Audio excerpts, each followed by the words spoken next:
Alors, donc le titre de ma présentation est quelles sont les méthodes préventives qu'on pourrait utiliser pour prévenir cette infection et en particulier en essayant d'insister sur celles pour lesquelles le niveau de preuve est réellement important. J'ai indiqué mes conflits d'intérêts sur cette diapositive. Il est probablement nécessaire que vous les connaissiez. Ils ont trait à des relations avec l'industrie pharmaceutique, comme indiqué sur la diapo. Alors, comme vous le savez, il existe dans la littérature et probablement dans notre pratique toute une série de mesures préventives qui ont été plus ou moins évaluées et dont l'efficacité est donc plus ou moins forte. J'ai listé 16 mesures préventives, il en existe bien sûr d'autres, et je n'ai pas la prétention à être exhaustif sur la diapositive. Ça va du staff médical et paramédical jusqu'à la décontamination digestive sélective. Alors, la première question, bien sûr, c'est comment peut-on évaluer l'efficacité de ces différentes mesures préventives? Et comme vous le savez, c'est vraiment un des nœuds du problème, et ce n'est pas si simple que ça. Alors, en tête de la liste, il y a bien sûr l'incidence de cette complication. Quel est l'effet de chacune de ces mesures sur l'incidence de survenue de ces pneumonies nosocomiales acquises sous ventilation mécanique? En fait, c'est très compliqué pour des raisons aussi qui sont évidentes. Vous le savez, il y a des controverses infinies sur comment peut-on les diagnostiquer. Et bien sûr, en fonction de l'outil diagnostique que vous allez utiliser et de sa subjectivité plus ou moins importante, vous allez éventuellement biaiser l'évaluation de la mesure préventive que vous évaluez. Et c'est particulièrement évident, et quel que soit l'outil diagnostique que vous allez utiliser, s'il n'est pas possible de conduire l'étude en double aveugle. Et c'est malheureusement le cas pour la plupart des mesures préventives qui figurent sur la diapositive précédente. Pour la plupart de ces mesures préventives, effectuer un essai comparatif en double aveugle, ce qui est pourtant, je veux dire, le bas à bas de l'évaluation d'une mesure préventive, est impossible.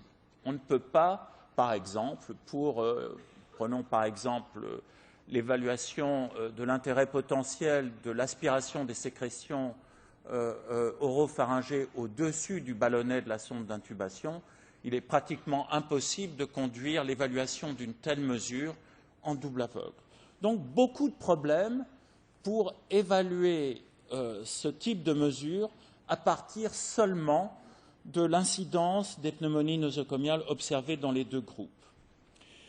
En ce qui concerne la mortalité, le problème est différent. C'est effectivement une mesure où il est beaucoup plus difficile de biaiser l'évaluation, mais comme vous le savez, on a maintenant, dans le contexte actuel, beaucoup de données statistiques qui montrent que la mortalité directement attribuable à ces infections est probablement inférieure à 10%, bien sûr, fonction d'un certain nombre de paramètres, en particulier les comorbidités préexistantes, l'agent pathogène, pour n'en citer que deux.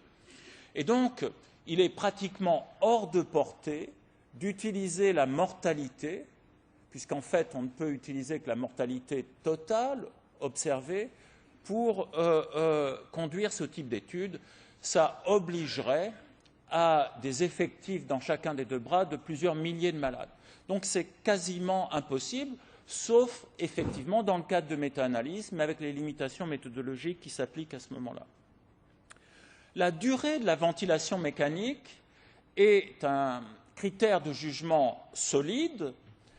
Il est évident que la survenue d'une infection bronchopulmonaire sous ventilation mécanique conduit à un allongement important de la durée de ventilation mécanique, et les données là sont solides, avec donc la possibilité d'atteindre cet objectif de façon plus simple, avec un nombre de patients par bras moins important. Mais comme vous le savez, c'est quand même des études qui vont nécessiter plusieurs centaines de malades dans chacun des bras et aussi qui s'exposent à des biais ou à des limitations, tout au moins, puisque la durée de ventilation mécanique est sous la dépendance de beaucoup d'autres facteurs que la survenue d'une infection nosocomiale. Donc aussi beaucoup de difficultés, mais j'ai laissé en rouge sur la diapositive cet endpoint parce qu'il est probablement le plus solide qu'on ait à la date d'aujourd'hui. Je passe sur la durée d'hospitalisation en réanimation ou même dans l'hôpital, puisque là encore, les facteurs qui vont interférer avec la mesure préventive sont trop nombreux pour que ça soit vraiment très pertinent ou très facile à démontrer. L'utilisation, la consommation d'antibiotiques est, me semble-t-il, un critère de jugement qui jusqu'à maintenant n'a pas été réellement utilisé et c'est probablement peut-être une lacune dans la conduite de ces études. Très clairement, si on est capable de diminuer l'incidence de ces infections, on doit être capable de montrer que ça impacte fortement la consommation des antibiotiques chez les patients inclus dans le bras expérimental. Et si vous n'êtes pas capable de montrer ça, ça laisse beaucoup de questions sur la réalité de l'efficacité de la mesure utilisée. Le dernier point est ce qu'on appelle les VAC, c'est-à-dire les complications directement associées à la ventilation mécanique. Et il y a eu depuis 3-4 ans un mouvement très important pour l'utilisation de ces complications associées à la ventilation mécanique pour peut-être remplacer l'incidence des pneumonies acquises sous ventilation mécanique. Alors vous le savez, ça a été proposé essentiellement par Michael Klompas, mais très rapidement, trop rapidement probablement, ça a été endorsé par la plupart des sociétés américaines soit de soins intensifs ou de réanimation ou d'infection. La définition de cette complication associée à la ventilation mécanique est très simple. Il s'agit, après une période de stabilité d'au moins 2 jours, d'une détérioration importante des gaz du sang, objectivée après quelques modifications au cours du temps par la nécessité d'augmenter la FiO2 sur le respirateur d'au moins 20 points. Par exemple, de passer d'une FiO2 à 40% à 60%. Vous voyez, il faut donc une détérioration des gaz du sang considérable pour qualifier pour une complication associée à la ventilation mécanique. L'autre critère qui peut être utilisé est le niveau de PEP avec une augmentation nécessaire pour maintenir la saturation artérielle en oxygène d'au moins 3 points, 3 cm d'eau du niveau de PIP sur au moins 2 jours, et c'est vrai aussi pour la FiO2. Donc vous voyez une définition à la fois très simple, basée uniquement sur les paramètres du ventilateur. Alors, cette définition a 2 mérites essentiels. Le premier, c'est qu'elle est objective et qu'elle peut être mesurée, déterminée chez les malades sous ventilation mécanique de façon quasi automatique, en particulier si on dispose d'un logiciel qui le permet. Alors c'est de plus en plus le cas, peut-être pas dans toutes nos unités, mais maintenant dans beaucoup d'unités, il est possible d'avoir un recueil automatique de la FiO2 du respirateur et du niveau de PIP utilisé. À partir de là, le recueil de ces complications associées à la ventilation mécanique est relativement simple et il peut être automatique. Le deuxième avantage, c'est que cette complication, comme elle est définie par Michael Klompas, est extrêmement reliée à la morbidité et à la mortalité observées chez les patients sous ventilation mécanique. C'est démontré dans plusieurs travaux. C'est un de ceux est montré. On comprend d'ailleurs, c'est une évidence, que quand un patient détériore ses gaz du sang, obligeant à augmenter sur plus de 2 jours le niveau de PIP et la FiO2 avec les critères qui sont sur la diapositive que je vous ai montrée, on comprend bien qui a sûrement un prix à payer pour le patient. Donc deux avantages indiscutables. Le problème, vous le savez, c'est que le lien entre ces ventilateurs associated complications et les pneumonies nosocomiales acquises sous ventilation mécanique est relativement large. C'est montré sur le diagramme de la diapositive. À peu près seulement le tiers des pneumonies acquises sous ventilation mécanique sont associées à une complication comme elle est définie par Michael Klompas. Donc, si on utilise cette définition, on ne prendra pas en compte probablement de l'ordre d'environ 2 tiers des pneumonies acquises sous ventilation mécanique. Et à l'inverse, beaucoup de ces complications associées à la ventilation mécanique n'ont rien à voir avec la survenue d'une complication infectieuse.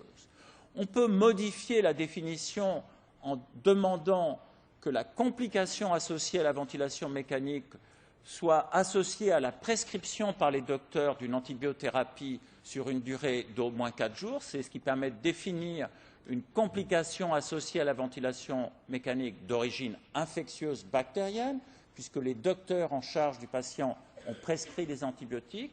Mais même si on utilise cette définition, on est loin de prendre en compte l'ensemble des pneumonies acquises sous ventilation mécanique. Il est aussi important, et vous le savez, de bien voir que cette définition, même si elle est relativement objective, est très facilement peut être modifiée par les docteurs dans leur pratique quotidienne pour faire que ces complications ne soient pas repérées. Il est très facile de diminuer le nombre de complications associées à la ventilation mécanique que vous détecterez si, par exemple, vous ne baissez pas la FiO2 du respirateur, même si la saturation est supérieure à 94%. Donc il est facile de jouer avec cette définition et de tendre vers un nombre de complications associées à la ventilation mécanique plus ou moins important en fonction des algorithmes thérapeutiques que vous utiliserez pour le ventilateur. Donc probablement, à la date d'aujourd'hui, on ne peut pas utiliser ce critère de jugement. Alors maintenant, si on revient à la physiopathologie de ces bronchopneumonies acquises sous ventilation mécanique, vous savez que la très grande majorité d'entre elles est reliée à l'infection du poumon due à un inoculum bactérien répété au niveau du compartiment profond du poumon. Et cet inoculum bactérien, quand il est trop important, trop virulent ou quand les défenses du parenchyme pulmonaire sont trop faibles, eh bien cet inoculum bactérien va aboutir à ce qu'on appelle la bronchopneumonie sur le plan histologique, c'est-à-dire à une infection caractérisée bactérienne du parenchyme pulmonaire avec un infiltrat leucocytaire des alvéoles et bien sûr aussi des bronchioles terminales. Et donc le mécanisme physiopathologique, c'est d'abord à partir de la colonisation de l'oropharynx, du fait de micro-inhalation de ce contenu oropharyngé dans la trachée, et ça aboutit à ces inoculations du compartiment profond. Alors bien sûr, il y a aussi le problème de la transmission croisée entre les patients, qui est indiqué sur la diapositive, avec la possibilité que l'équipe soignante modifie cette colonisation oropharyngée trachéale en colportant les germes d'un autre patient vers celui du patient considéré. Et il sera probablement aussi nécessaire, bien sûr, d'être capable de bloquer cette transmission croisée. Et c'est tout le problème des mesures générales de contrôle de l'infection nosocomiale dans les unités de réanimation, qui passent de l'éducation, de la surveillance microbiologique, à la qualité du staff médical et soignant dans nos unités de réanimation, celui de l'hygiène des mains, bien sûr, et éventuellement du cohorting. J'ai indiqué en rouge sur la diapositive le problème du staff soignant, parce que c'est quelque chose sur lequel on a des données extrêmement solides montrant que la qualité et le nombre de votre staff soignant va impacter considérablement la survenue de ces infections nosocomiales et en particulier des infections bronchopulmonaires, vous voyez qu'on a, dans le cadre de cette méta-analyse qui a été publiée il y a déjà très longtemps, plus de 7 ans, je veux dire, des données alors, essentiellement issues d'études observationnelles. Il est quasiment impossible de conduire une étude randomisée pour évaluer l'efficacité du STAF dans la prévention de ces infections nosocomiales, mais des données observationnelles extrêmement concordantes, montrant non seulement une diminution du nombre d'infections pulmonaires, mais aussi même une diminution de la mortalité observée en fonction de la qualité et du nombre de ce STAF. Et vous voyez aussi, et c'est très important dans le cadre d'études observationnelles, qu'il existe, c'est la partie basse de la diapositive, un gradient entre la qualité et le nombre du STAF et ces infections nosocomiales.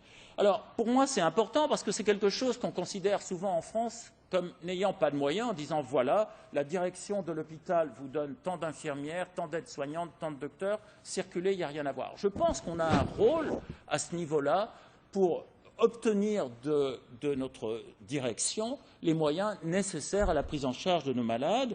Et je pense aussi qu'on a un autre élément sur lequel on ne joue pas assez, c'est simplement tous les jours de vérifier que les infirmières, en fonction du nombre qu'on a, même si on ne peut pas le modifier, de façon que les infirmières se répartissent, les infirmiers se répartissent la tâche en fonction de la charge de travail.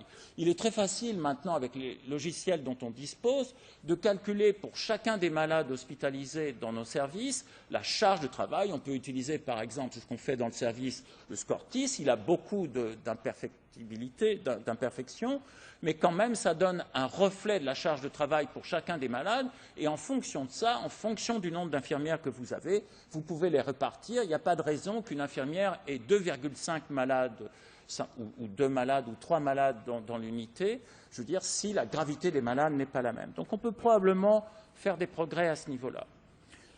Bien sûr, en fonction de la physiopathologie de ces infections, je veux dire, cibler la colonisation au niveau de l'oropharynx fait sens, et il y a toute une série de mesures que j'ai indiquées sur la diapositive qui vont des soins du carrefour oropharyngé conventionnel au brossage des dents, en passant par l'utilisation d'antibiotiques topiques.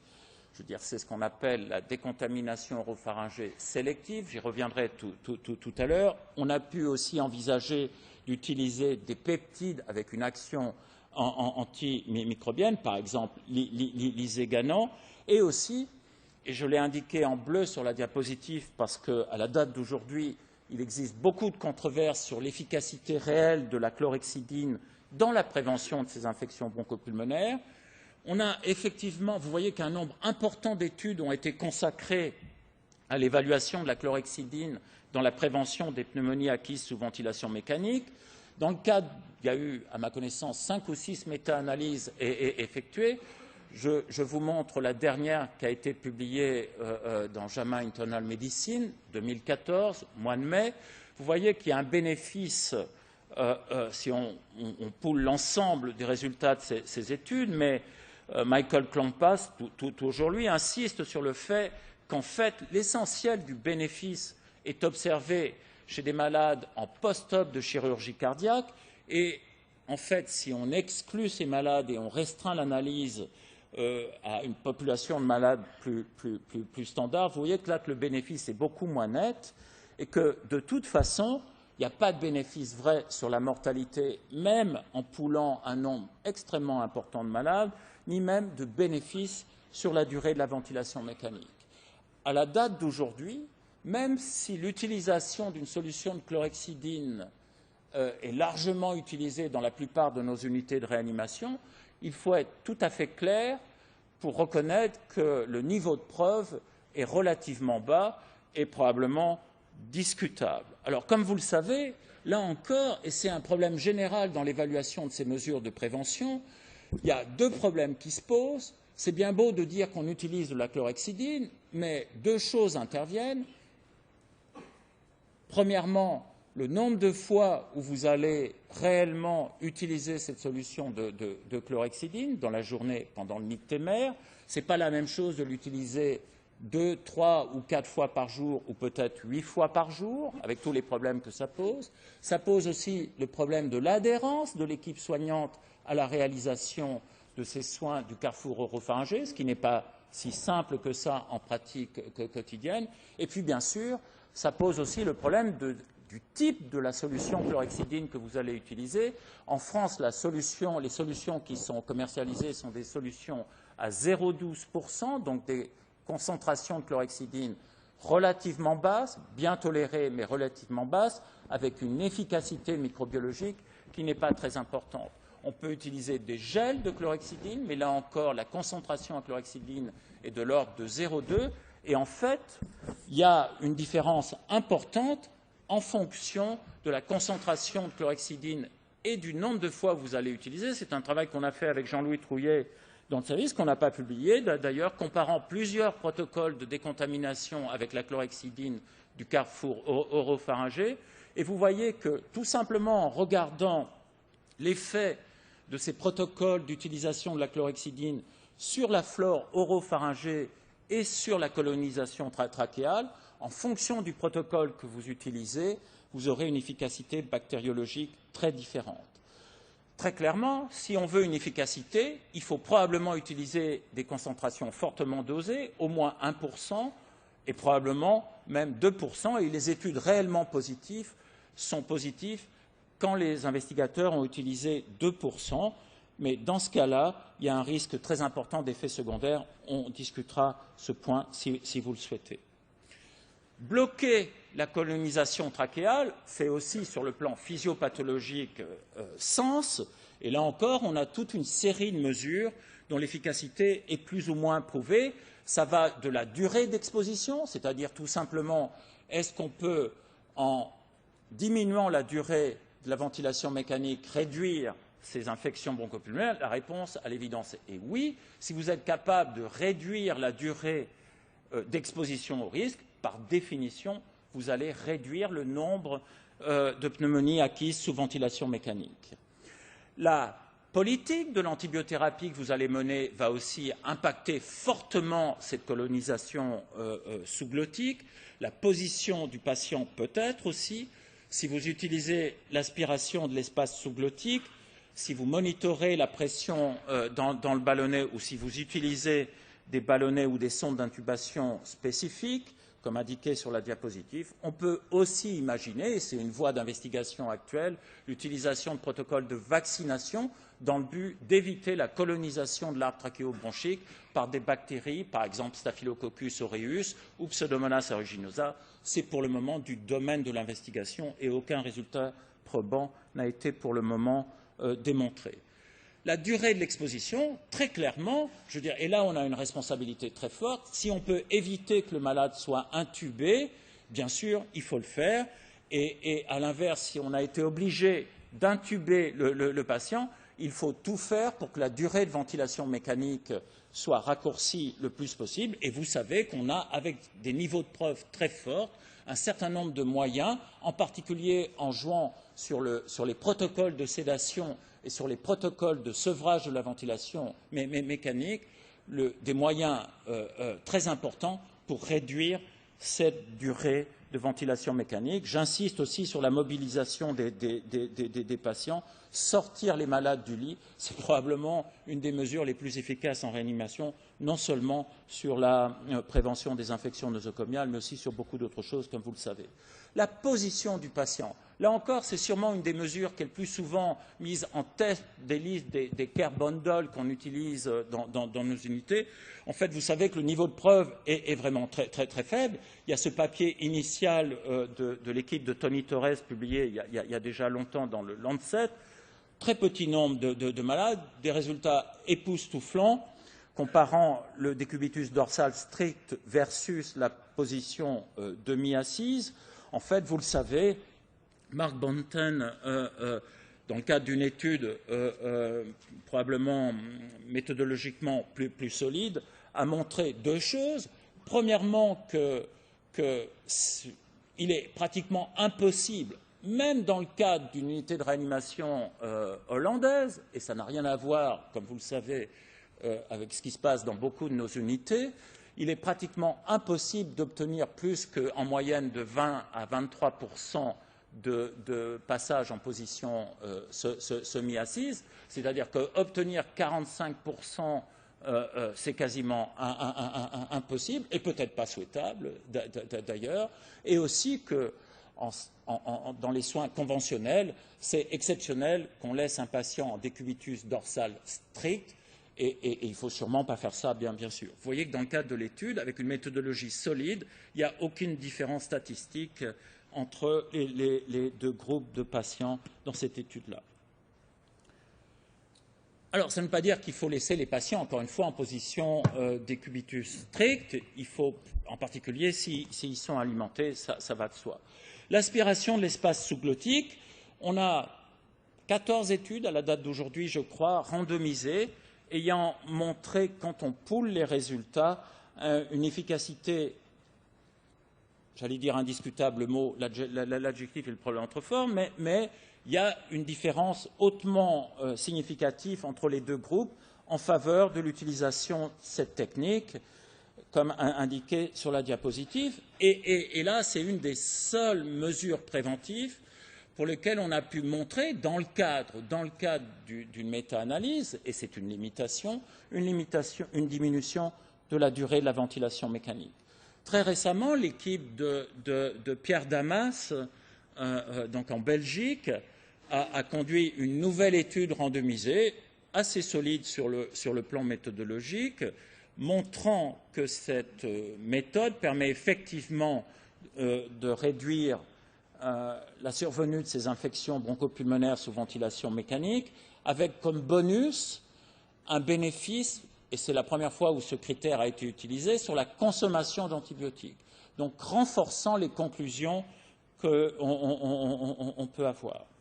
Le contrôle de la pression dans le ballonnet, Saad Enser est sûrement celui qui a étudié le mieux cette mesure de prévention, en ciblant comme critère principal de jugement, mais c'est un critère surrogate, comme on dit, montrant que l'utilisation du contrôle de la pression du ballonnet, maintenant la pression du ballonnet autour de 25 cm d'eau, permettait statistiquement de réduire, sans annuler bien sûr, mais de réduire la colonisation de l'espace sous-glottile au niveau de l'arbre trachéobronchique. Il a aussi montré, dans le cadre de cette étude, une diminution du nombre de pneumonies observées. Il montre aussi, même si c'est pas si clair que ça à partir des résultats qu'il a, une réduction aussi de la consommation d'antibiotiques sans réduction de la durée de la ventilation mécanique, mais le nombre de patients inclus dans l'étude ne permettait pas probablement de mettre en évidence une réduction de la durée de ventilation mécanique. Donc, en ce qui concerne la réduction du traitement antibiotique, vous voyez, j'ai mis un point d'interrogation puisqu'il montre une diminution de la proportion de jours dans le service de réanimation avec des antibiotiques, mais par contre, la durée du traitement antibiotique n'est pas statistiquement... Monsieur Chastre. J'ai fini. D'accord. Donc, je vais passer sur un certain nombre de diapositives, juste pour dire qu'on peut probablement renforcer les défenses au niveau du poumon profond. Il y a un certain nombre de mesures qui ont été proposées. Les modalités de la ventilation mécanique interfèrent sur la défense du poumon profond.